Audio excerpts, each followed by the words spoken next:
The work that I'm going to talk about today is a result of collaboration with several people. Two of them are present here, Ashok Kotwal and Milind Bharat. Last week, The Economist had this on the cover, Asia's Next Revolution, Reinventing the State, Entitlements and Welfare. Point of the story was that many of the Asian countries seem to be becoming a welfare state, and at a stage of the development which compared to Europe and North America, it's happening at a much earlier stage of development. So the story was that how these countries are responding to popular pressures to improve the standards of life of their people, and the story went on to prescribe some ideas about how it should be kept lean and effective and so on. So what I'm going to talk about in some sense is part of this broader trend, you can say, which is happening all across Asia.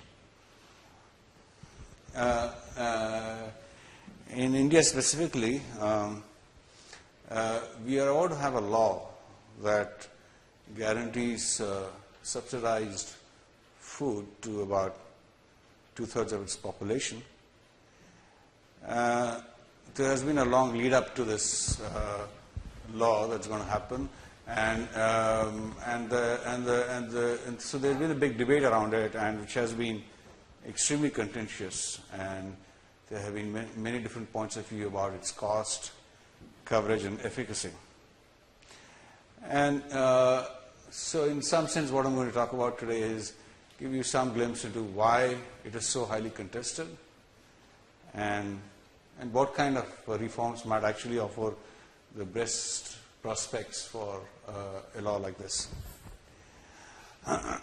Let me first talk about the link to health. When you talk about food, the link is with nutrition, and so, but nutrition is not just about adequate food, but also about the quality of diet. And what is, oh, one second.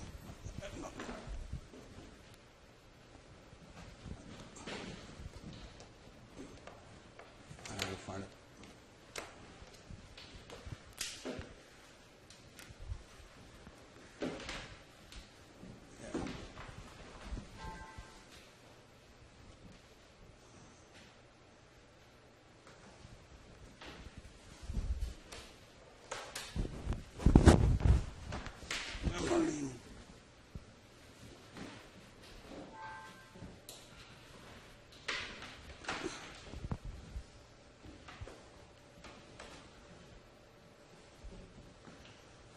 I think I stepped on it or something. Okay. So, what's typically the nutrition concern with the poor is that their diets are not diversified, and so it lacks the micronutrients such as iron, vitamins, and zinc. And iodine, which are essential for health. So the hope is that food subsidy, if it is like an income support, it could diversify diets. One thing I should caution is that the link between nutrition and income is surprisingly complex. It's by no means axiomatic that as people get better off, that their nutrition improves. Especially starting from low levels of income. There are factors including the disease environment, access to safe drinking water, awareness also of nutrition and hygiene, and cultural practices that also seem to matter. So by no means you can say that food subsidy by itself guarantees better nutrition and health. So we would need public action on these complementary factors. So this is one element of the package. Now, India, like many other countries which offer subsidies, it offers subsidies only on the staples like rice and wheat. So this is also the practice in other countries like Indonesia, Philippines, and so on. So you might ask, how can subsidy to just these staples result in improvement of diet quality that I've been talking about? Here's a graph, and what it is that on the horizontal axis, it's just it is the when you see 1, 2, 3, 4, 5, it's basically the population has been divided into deciles ranked by income. So 1 is the lowest income group in the population. It should have been a 10. I don't know where that went, and so it increases. So, and then what we have on the horizontal on the vertical axis, what we have plotted is there is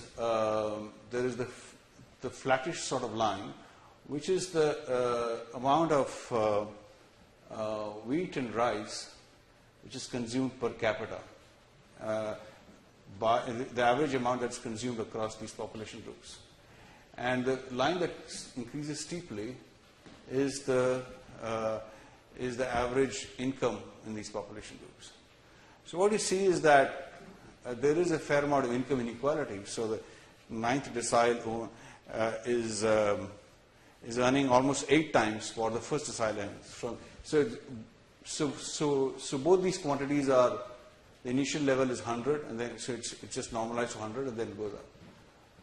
But when you look at the consumption of wheat and rice, that stays flat. There's no, there isn't a really steep positive slope for it at all. So it's basically, it almost seems that these basics of these basic foods are not responsive to income because they're essential. So even though their incomes are rising. On the other hand, if you take some other foods, for instance, here the upward sloping lines, which you see the top ones, they are edible oils and pulses, and you see that those things. If you drew a similar line for milk also, so as income increases, those things will respond much more to income. So essentially, staple consumption is not responsive to income because those are the basic necessities of life. So inequality in that is very low relative to inequality in income.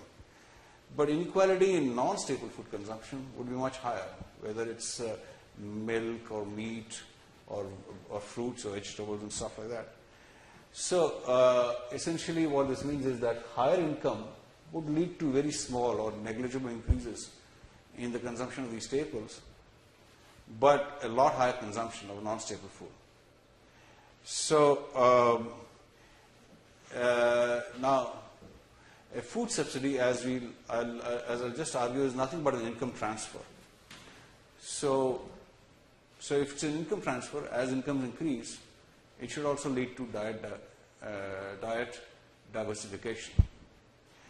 Now, why is it an income transfer? Well, if the government just transfers cash to these households, it's obvious it's an income support. But it's also true when the transfer is in kind. In this context, an in-kind transfer is when the government provides the wheat and rice at a price cheaper than what's available in the market. So just to elaborate on this point that it's an income transfer, here's an example. Suppose the government provides, let's say, 4 kilograms of rice at a price of, let's say, 50 cents a kilo. Suppose the market price is $1. Now, the income value of this subsidy is 50 cents multiplied by 4, so which is $2. Now, one obvious way is that to think about it is that the household can realize this gain by selling its entitlement at the market price. So it earns $2 and it can spend it on anything like. But an income gain is realized even if it cannot sell. So suppose it's not able to sell, and suppose also the household normally consumes 10 kilograms, which is the average consumption in India of these staples. Then what would it do? It would buy 4 kilograms from the government, 6 from the market, and in the process it saves $2. So that makes $2 of additional income available to be spent on other goods and services. So it's really that the subsidy is fungible. It can be spent along, you just have to reallocate resources to other stuff. So that makes it like an income support. Now, it has actually some stark implications, the fact that a subsidy is an income support.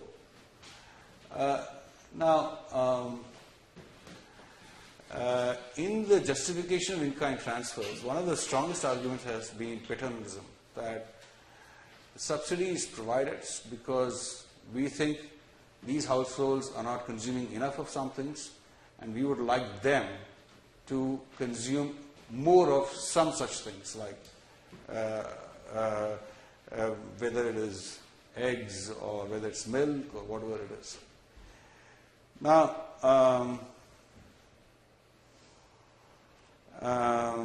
so you want to force households to increase their food consumption by giving them the subsidy. That's the paternalistic argument.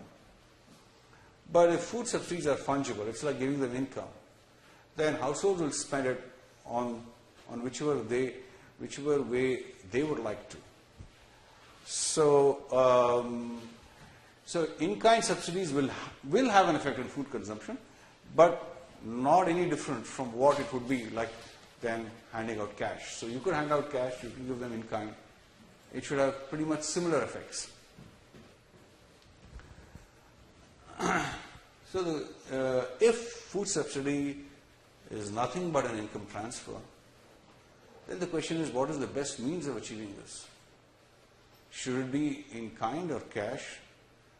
And what involves the least cost? So then the argument shifts to the practical possibilities. So since it's nothing but an income transfer, then in your context, in a particular context, what is the best means of doing this transfer?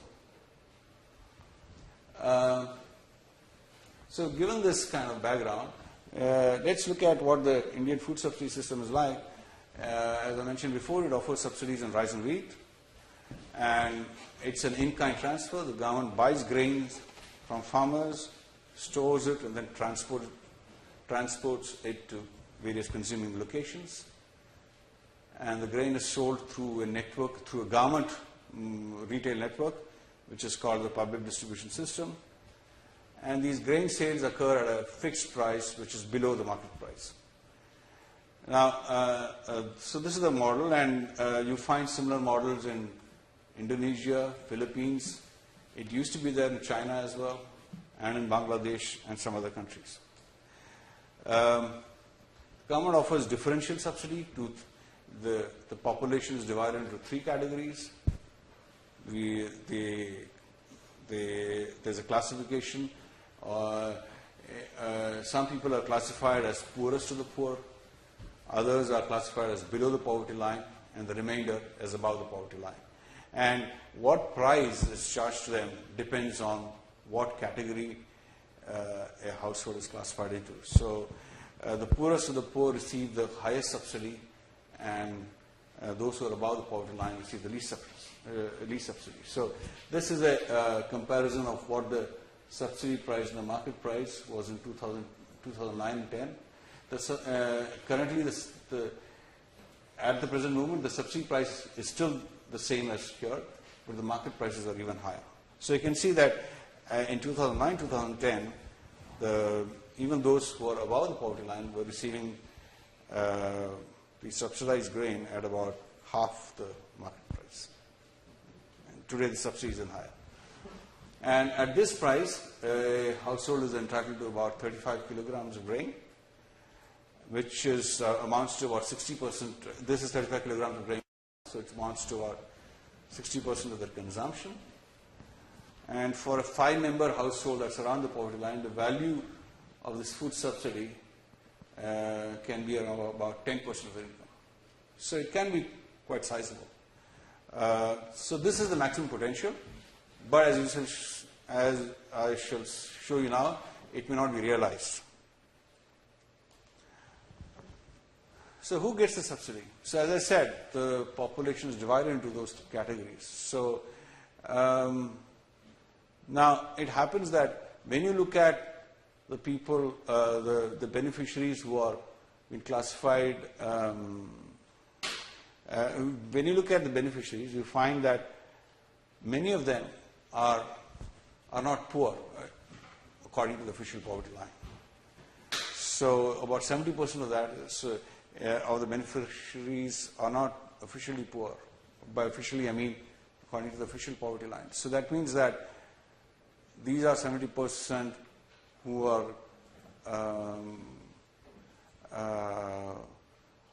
not supposed to get it, but they're getting it. So that's what's called an inclusion error. And many of those who are actually poor by the official poverty line, they do not get the subsidy. So there are people who are excluded from this as well, and that's also a large number. So the question is, could the subsidy not be better targeted? Isn't that, can there be systems that do it better?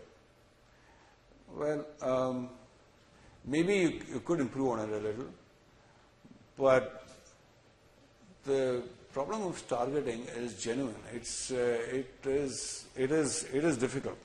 Why is that? Well, a lot of the labor force works in either farming or in enterprises that are very, very small, less than 10 workers. So a lot of this category includes the self-employed, such as small farmers, vendors, traders, and so on. And then employment is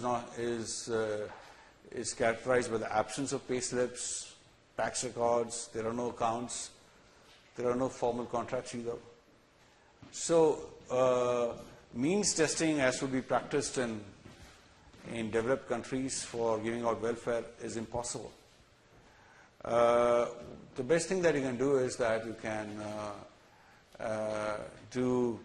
target by proxies, that you could see whether a household, you could look at what assets a household owns, some visible assets, whether they have, how much land they have, what kind of a home they have, and so on and so forth, and classify them on that basis. But that's subject to errors. So errors are inbuilt into this process of targeting. There are further difficulties. If you say that my target group of all those people below the poverty line, so can you really differentiate between someone who's just below the poverty line and someone just above it? Especially since the poverty line it measures bare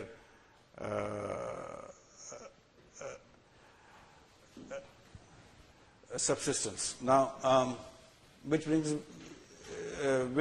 the next point. Even if you could differentiate, would you want to, given that the differences are so minor in terms of income between those who are below and those who are above the poverty line?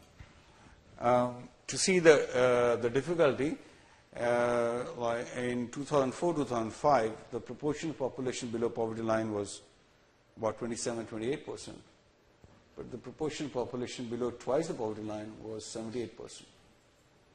So that's a staggering number between the poverty line and twice the poverty line. And such issues are by no means unique to India. If you look at other countries such as Indonesia, Bangladesh, you find the similar things, that there's a lot of bunching of people around the poverty line, and so it's very hard to distinguish between those who are poor by the official definition and those who are just above the poverty line. And then you also have this phenomenon of people moving in and out of poverty. So somebody may be poor this year but not next year, and so on and so forth. So you get, so it's not it is something which is genuinely difficult about how do you decide someone is poor according to some official poverty line. And if you did, even then you would have to be very flexible and be able to adjust your classification every year, and so on and so forth. In fact, what we found is that in the of all the households that were eligible for subsidized food, we found that 68% in rural areas and 52% in urban areas were not officially poor, which would suggest that, you know, there has been these people were wrongly included in the eligibility list. But actually, if you look at it, out of the when you look at the eligibility list, only 30% of rural households and 22% of rural households have incomes greater than 1.5 times the poverty line. So really, the gross errors of inclusion are not that large. So a large part of those who are not officially poor are just above the poverty line, and they have been included. So, so the real problem in terms of targeting in India has been that many deserving households have been left out. It's not that many households have been undeserving households have been included in. So that's the real problem.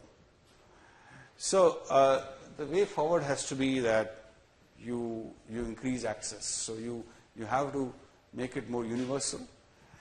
Of course, you would have to exclude the obviously ineligible, those who work in the organized sector, who have higher incomes, taxpayers, those who own automobiles, those who run up big expenses on their debit card or and stuff like that, and credit card. And all that is actually possible because with information technology, in fact, I'll talk about it later, but India has ongoing a big project for which offers each of its residents a biometric identity, which is called the Unique ID project. And unique IDs can be made mandatory for high-value transactions, of course, with the appropriate safeguards. And I have a feeling it's going to happen, given the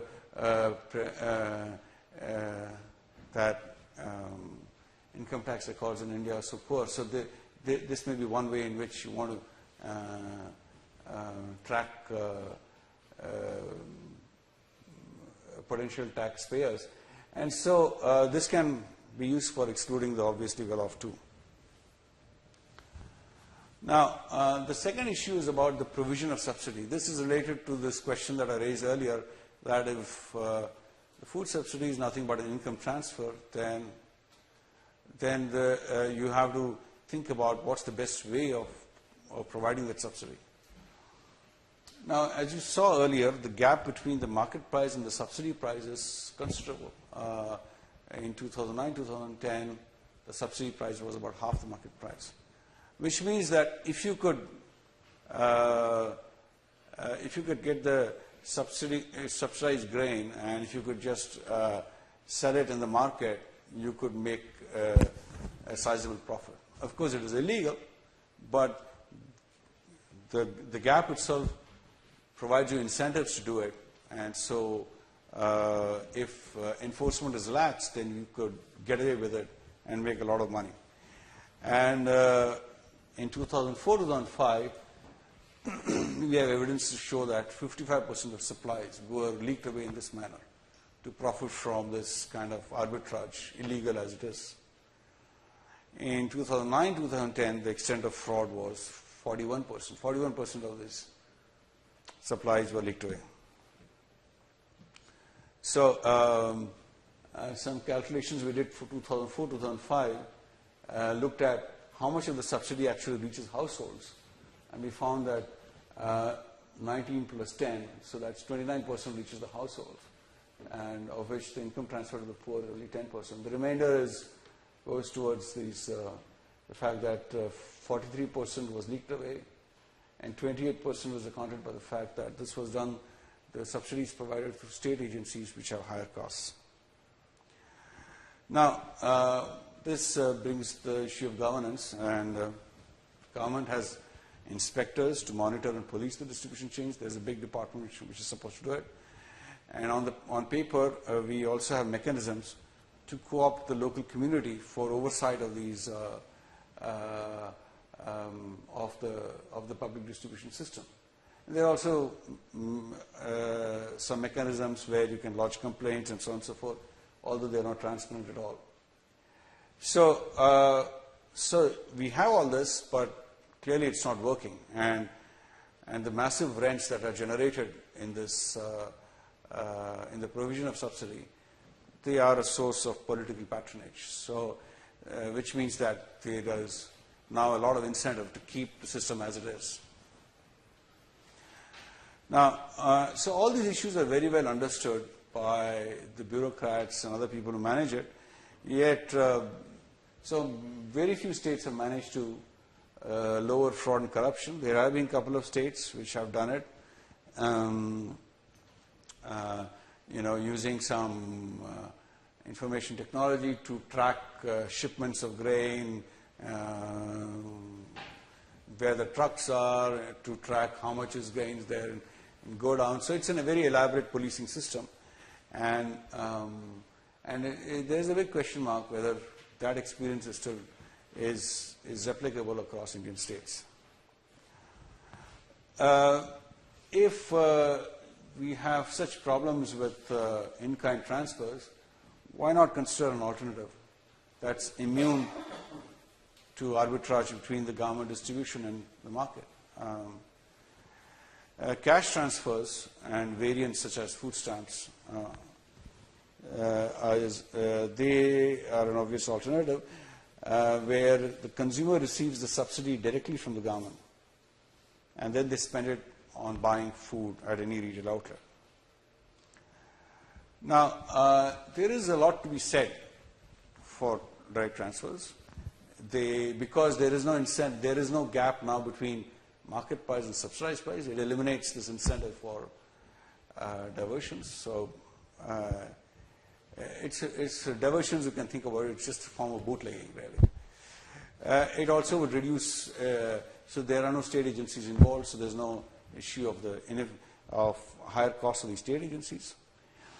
Then there are other things that it does, like it unifies the marketing network of grain. And one problem with the government distribution system has been, because the volumes are low there, they've not been enough to justify the fixed cost of such a system. So shops don't like to remain open all the time because they just don't have enough volumes, and so they have limited shop hours, which inconveniences the consumers and so on.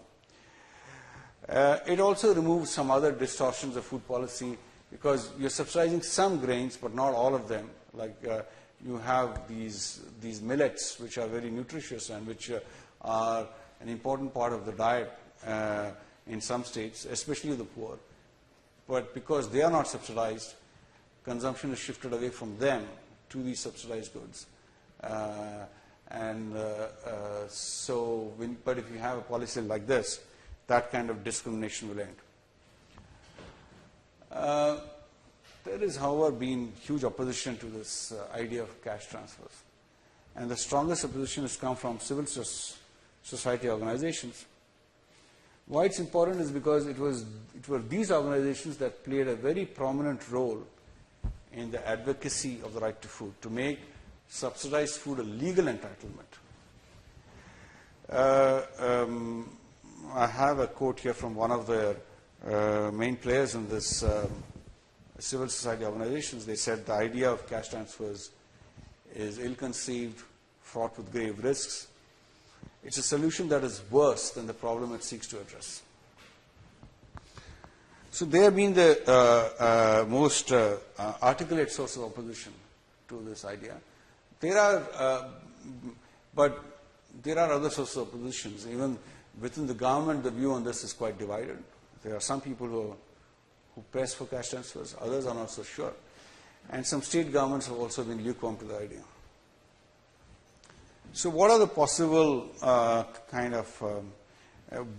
what have been the issues that have been raised, and what is the political economy of such opposition? It could be. One issue is a very practical issue. Are cash transfers even feasible? How can cash be transferred in a fraud-proof manner? In fact, the first thing that strikes people when you tell them about it is that they say that it's easier to steal cash than food. So you need a payment system to distribute the cash.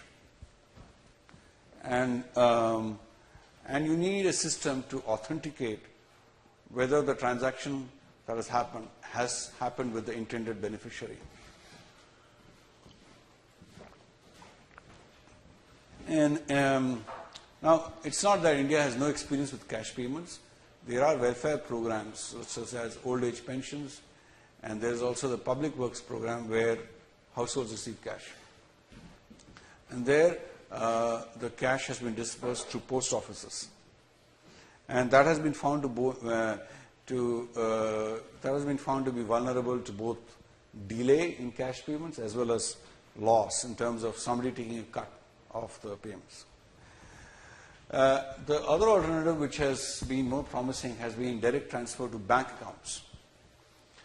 Now, banks, though, have a limited reach. They are not everywhere, in every nook and corner, unlike post offices. And so, so there's the issue of last mile connectivity. How can households access these banks to withdraw the cash? Now, one model that has been worked on in some states is that you can have an intermediary between the bank and the household who is basically like a portable cash machine.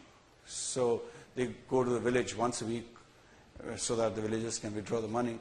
And they are also, these are machines that are internet enabled. So whatever transactions happen, they get recorded in real time.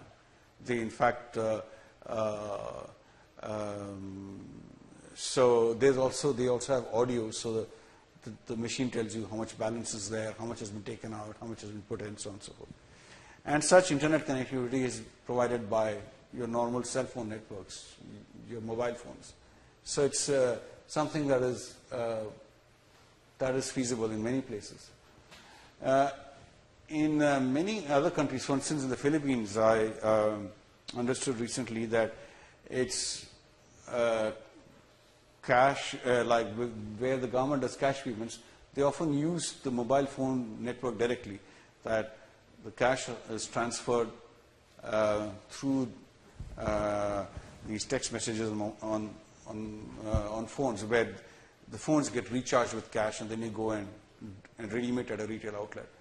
In India, the central bank is very cautious about this because of they are obsessed about financial crime and so on and so forth, and money laundering. So that has not taken off, but that's the other option. Now, authentication is where you make sure that this cash is not stolen by somebody else. It was supposed to come to me, but somebody pretends to me and gets it. So you require a verification of the identity of the beneficiary. Now, we take this for granted, like when we use ATMs and we have our passwords, we have our cards which have and stuff like that. Now, but the secure systems are those which rely on biometric ID. Now, as I talked earlier about the biometric ID, how the program in India, and already there are 200 million people enrolled in it, and so for the banks, they don't have to enroll people. They don't have to invest in this in obtaining biometric ID.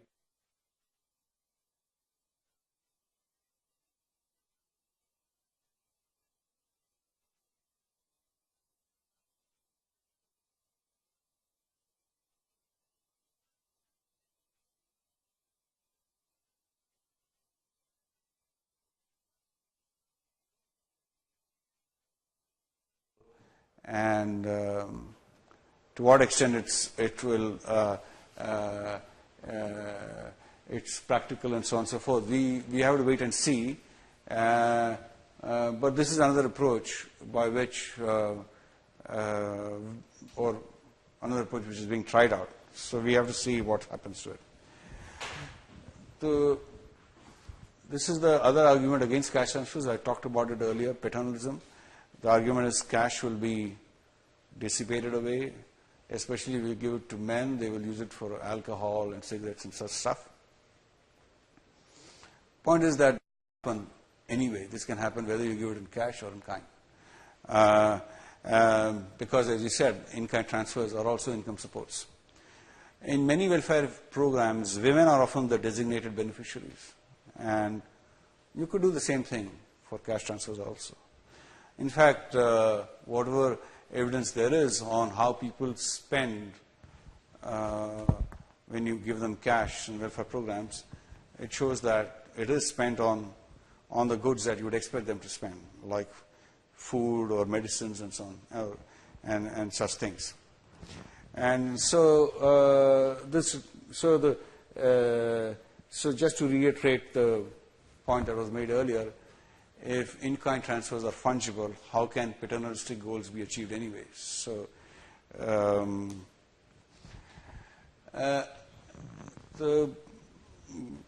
another objection that has been made is that if you have cash transfers, they could be eroded by inflation. So they need to be indexed. Now, in principle, indexation is not a difficult thing to do. The question is really whether governments can be trusted to adjust the nominal value of transfers. So if you leave it to the discretion of the government, then they may be tempted to find excuses not to do it. So, this is one reason why having it legal might help, because if it's legal and if the indexation is part of the legal process, then it's not easy for the government to not do it. Now, when in-kind transfers happen, so where is the grain coming from? The grain is being procured from the farmers. So that serves as this. So the food subsidy is doing double duty. It's also there to support farmers. So so one of the people who objects to cash transfers said, what else is there?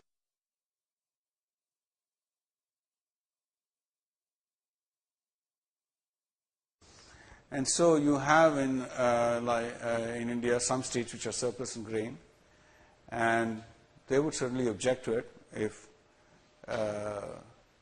procurement is done away with it. In principle, there's no reason for, if you have cash transfers, for the aggregate demand for grain to fall.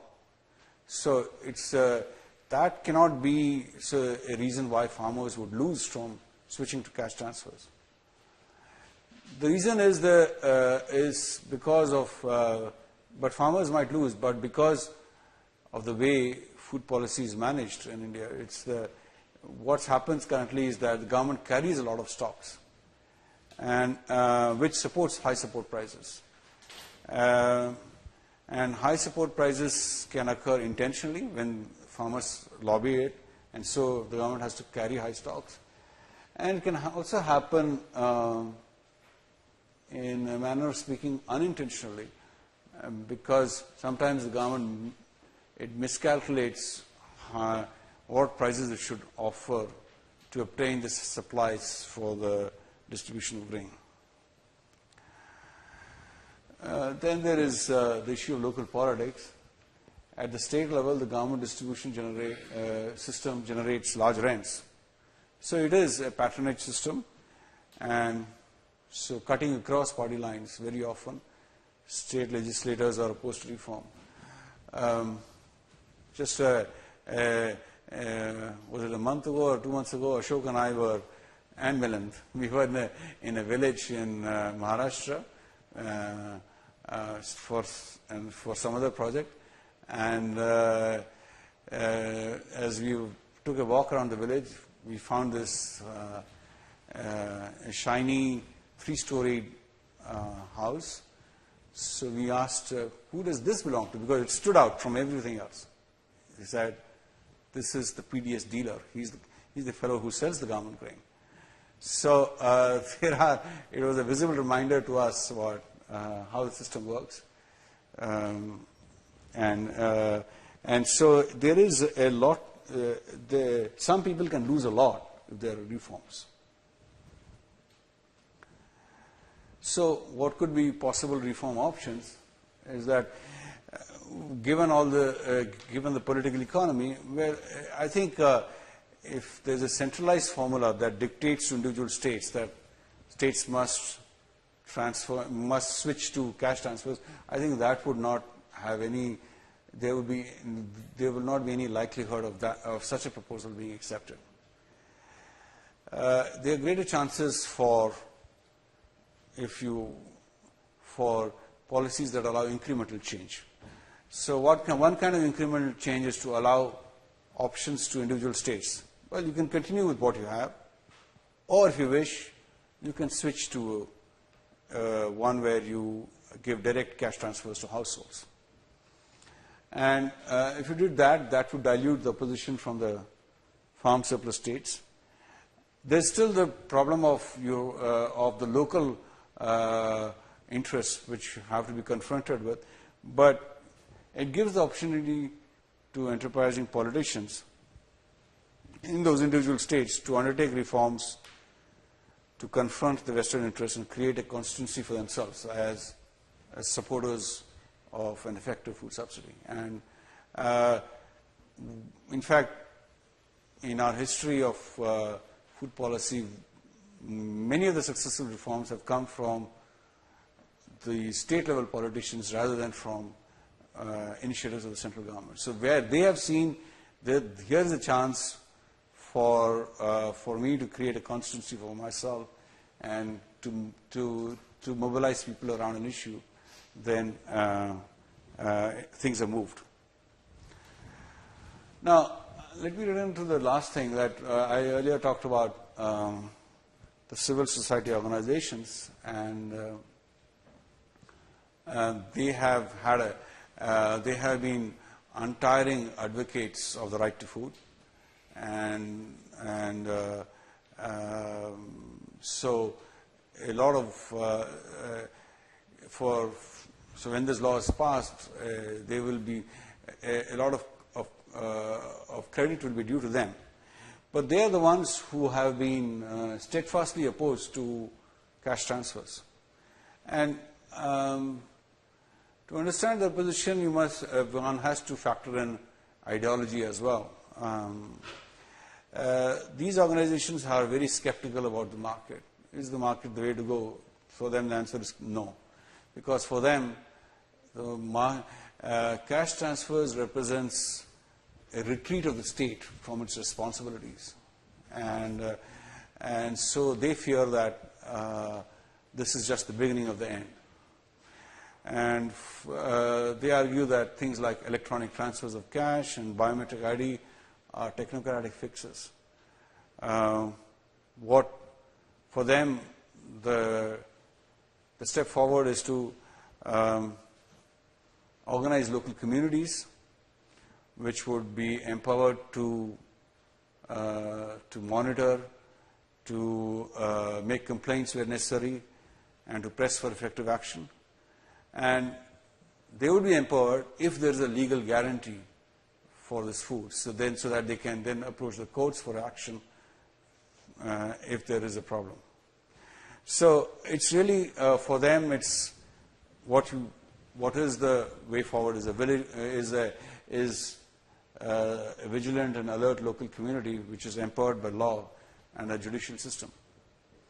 So it's the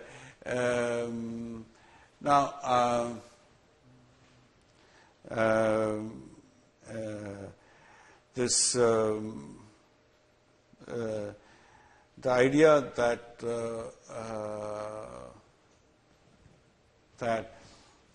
we could have local communities capable of such collective action,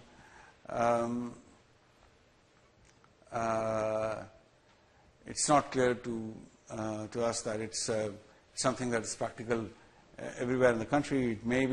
It could happen maybe in some places, and it could happen especially where there are active civil society organizations, but they cannot be present everywhere.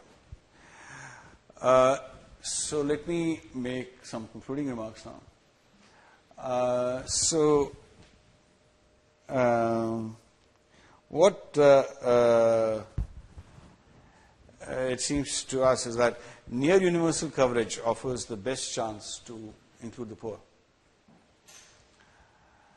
And direct transfers are likely to be more effective than in-kind transfers. Now, whether they are, we would argue for an approach that allows for experimentation of various alternatives, so that they can be learning by doing, and then the government could put its weight behind a particular form of social program. And it would also seem to us that an incremental approach would meet the least political resistance and allow and really it should be in the spirit of opening up opportunities for reform and hoping that it's grabbed by the politicians and bureaucrats. Thanks. Thank you for that. So perhaps would you take some questions? Sure.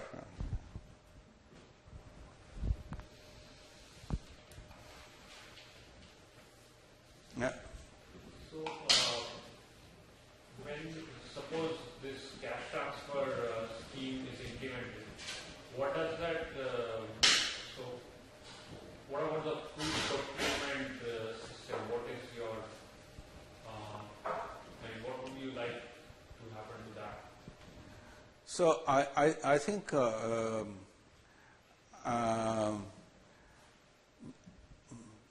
we have a food procurement system. It's unrealistic to think that it can vanish overnight. Right? So that's why I believe that we cannot have a complete switch from the status quo to a cash transfer system. There are two possibilities. One is that you write the law in such a way that it allows states to choose between receiving supplies in grain or in cash, equivalent in cash, right? So you may have initially you may have a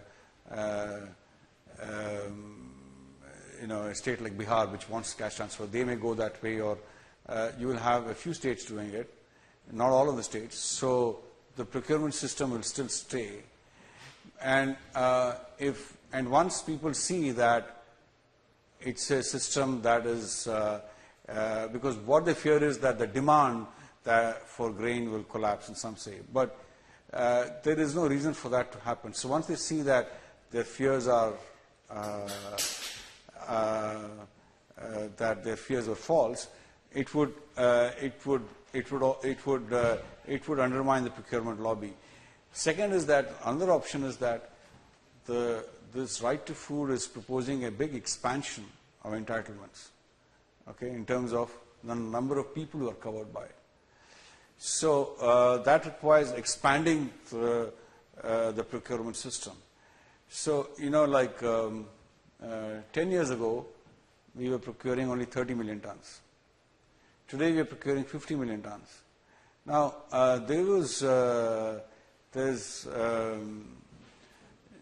in terms of how much you need to procure in terms to keep the political interests of farmers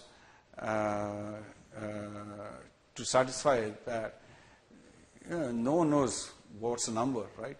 So if you have to expand it further, so the additional coverage could be also met by cash transfers, while you could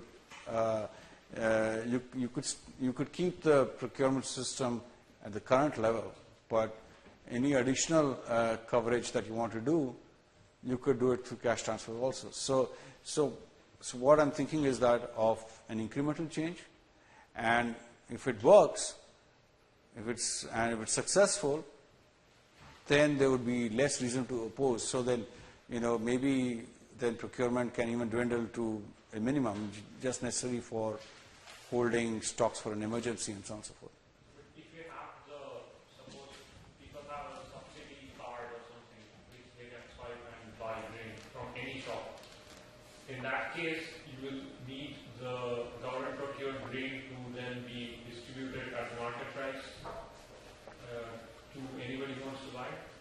No, the government procured grain will only be for those who want an in-kind transfer, right? For those who are buying through what you're suggesting, through subsidy card, through the market will supply the grain. It will move through normal market channels. So that's why it is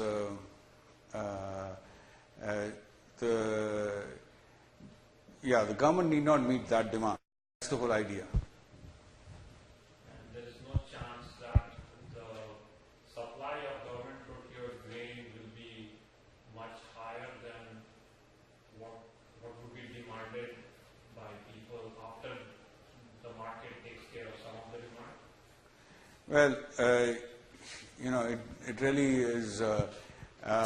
In principle, there's no reason for it to be higher.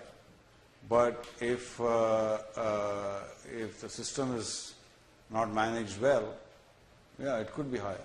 But it would. It is in principle, the government should be procuring to meet whatever is being demanded for it.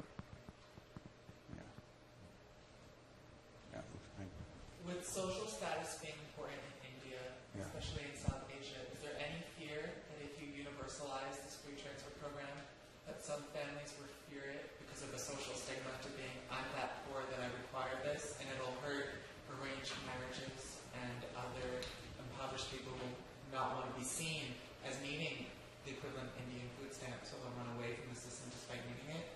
Or is the need for food so great that they'll suck it up and do it anyway? Because you want to, it's been suggested to expand the program universally to at least 70% of the Indian populace, but then people who formerly weren't qualified for it will now be. Won't they be afraid of being seen as poor to their neighbors who don't need it, and it'll hurt their social status, which is really important in Indian society?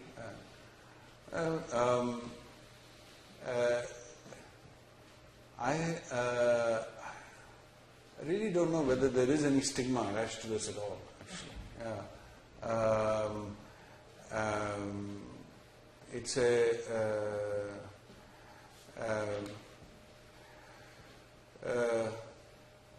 perhaps it is at a very high level of income, but I don't see it for.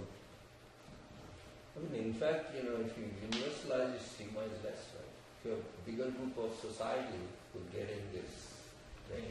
But if 70% is included, you can't hope that everyone's going to hope to one day be part of the 30% that doesn't qualify.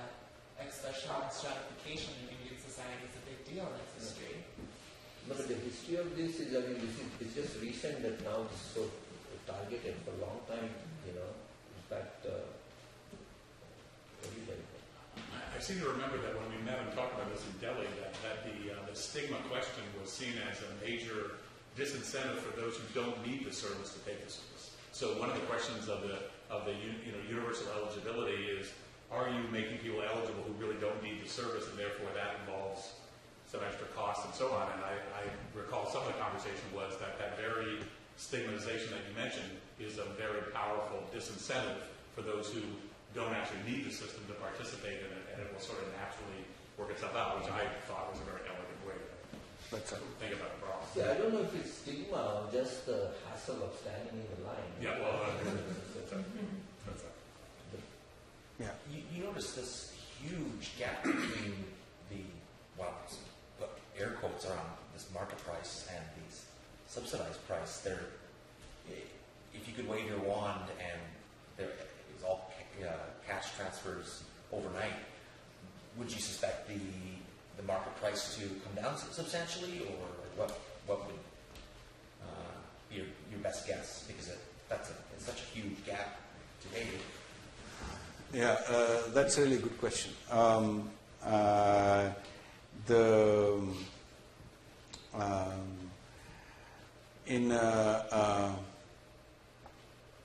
So it depends on. So to think through this.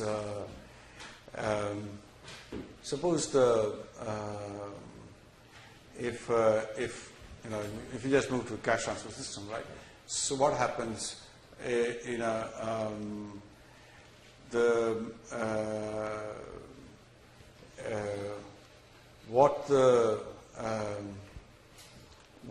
so the government is not supplying, say the government was supplying 30% of the grain, right? So that 30% will now be added to the market supply. Okay. Now what households are getting is an equivalent amount of income subsidy, right? If in a very simple sort of setup, if they are getting if what they're getting is cash transfers, the value of that was just what they were getting earlier as an in-kind transfer. They should be demanding the same amount of grain as well. So, if supply and demand are unchanged, there would not be any sizable effect on prices. The real imponderables are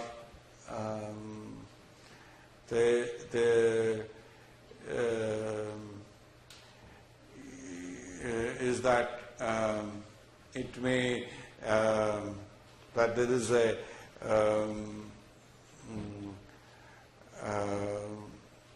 the government has this in the status quo. If it needs 30 million tons of grain to supply its network of shops, then often it buys more than that, and these are and the reason is that they offer higher prices than some warranted. Sometimes it's because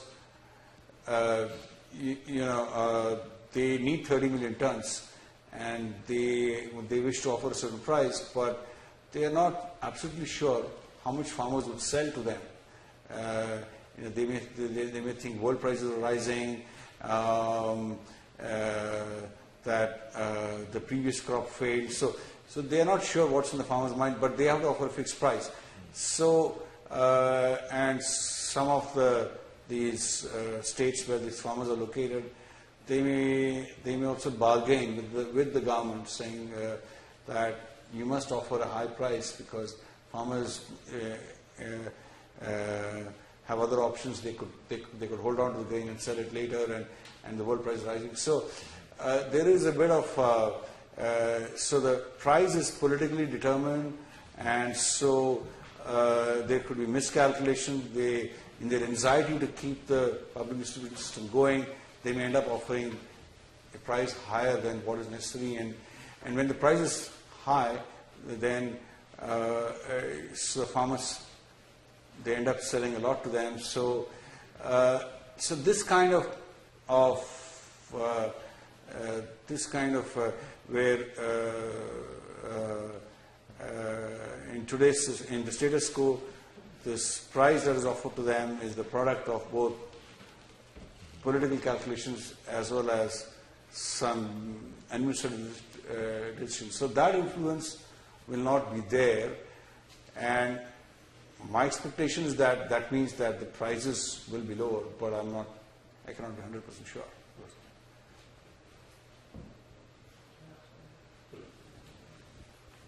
Yeah. Hi there. My background is in human rights, as far as the right to food and food security. It's way up here for me, not very familiar with it. But what most impressed me was the breadth of the research you've taken on, and then I realized, Department of Statistics. So my question is about the research methods and whether qualitative research was important, whether actually interviewing and speaking with the communities, with the poorest of the poor, the below the poverty level, or is that a non-issue? No, I think it's very much, it's very important. It's just that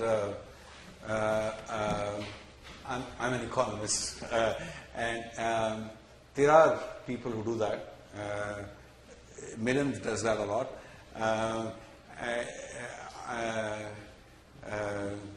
It's a question that whether is it important from a in methodology point of view. Thinking behind this, the cash transfer idea, Yeah, to come about this solution, did you speak with yeah. the groups of people this is going to affect? Oh, okay. Well, I would imagine it's important, but the problem is this, right?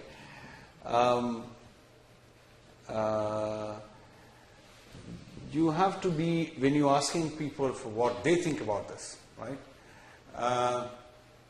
You have to give them, you have to offer them alternatives between. You have to ask them to think through alternatives that they have experience with, right? So you can't. So if you, our experience is that if you ask them, so what do you think about what you're going through right now, and what if you're offered cash? Now that's not a very well-defined question. It's they don't know how they're going to get the cash, how much cash, when. So it has to be in terms of alternatives they understand and have some experience with. So and what we find is that the responses differ very much on how you frame the question. So it's after all a hypothetical situation that we are asking them to think about. So I think there's a real challenge there in terms of how do you, before you do something, how do you elicit their opinion on something that has not been implemented? So what we find is that the framing of the question is very, very important. I think the thinking behind my question that I posed to you was because your last point was, what was it? Local community action. Yeah. And I just thought if I was a member of this local community, Yeah. I would have wanted to have been involved earlier on in the process. That was my last. Yes, I think that's why it would be necessary to allow a lot of experiments to take place. Right? It's rather than rush into it with on the orders of the government or something, that you allow some blocks within a district to come up. If you're going to do it, let them think about how they want to do it, and so on and so forth. So, and where you can have evaluation of it as well going on at the same time. So, I mean, it's bricks to build a wall, right? So this is part of the issue of, efficiencies and distribution, but you have that community input to figure out dimensions. So it's a multi-dimensional sort of analysis. But the question I have, and it touches on this a little bit, but clearly, or I think if I'm hearing you correctly, there are debates about different vested interests around different systems. The procurement system, the existing in-kind distribution system, the monetary system, and so on. So you've got a lot of bureaucratic politics. And I think we've seen that very, very similar debates in Canada with the issue of a minimum guaranteed income. And the question of whether the welfare system should be distributed in kind or distributed in kind. It's the same issues. And the same groups tend to emerge. We have groups that distrust the market, so they want it in kind that they can manage. And also, parenthetically, it helps their organizational interests and patronage and all that sort of thing. And then you have market-oriented folks who say efficiency dictates an in-cash transfer, and here are the interests around that. And so all that's quite predictable and expected. I guess the point or the question that I have to raise is that's where I think the bringing in the legal dimension that vests people with that human right to food allows for some sort of standard to be used in that bureaucratic debate as to which system, or among many systems, which will be chosen. It still can center back on the human rights and the food needs of people, and in that way kind of provide some restraint on the bureaucratic politics conflict where different organizational interests, NGOs, or what have you, are participating, based on their desire to do good things, of course, but also based on their desire to further their own organizational interests. And so if we put the right to food at the center, that then allows some kind of restraint, I think, on that, or some way of managing, or at least a standard for managing that bureaucratic conflict. And that's potentially where the conflict with the civil society organizations can be resolved, which is to say the right to food itself, the human right to food from a kind of entrenched jurisdictional legal perspective, does not necessarily militate in favor of or against in-kind transfers or in-cash transfers. It just says there's a right to food, and now the obligation is to find the best way to do that. Right. But what's happened, I think, politically, is that many of the NGOs and civil society organizations have sort of captured the human right to food as sort of their discourse. Absolutely. And they're saying, this is our discourse, so if you follow this discourse, you follow the non-market approach. And I guess what I'm suggesting is a different way to look at that is to say, the discourse of the human right to food, which centers on a needy person, can still be the central discourse because it doesn't militate in favor of any particular interest. In fact, it provides a standard for saying, if the way we've been doing it in the past, with all the good arguments in the world, is not working as well as an alternative, and our center is the person who needs the help, then let's think about doing it. And that's a way of disaggregating the human right to food question from the NGO, civil society organization, bureaucratic interest. Right. I can't agree with you more. If I can say that way. That's what is advocating. Yeah, that's absolutely. That's just a tactic or a way of thinking about how to deal with it. And in fact, to my mind, I'm perfectly comfortable with a diversity of approaches, right? And there is there may be situations where the market solution doesn't work, right? So you would, and there are some states which are doing well with this in-kind transfers, so they should, and really it's as what you're saying is really important because it also allows political entrepreneurship, right? How is a politician going to use this law? And it really allows that, and so it's very important for that.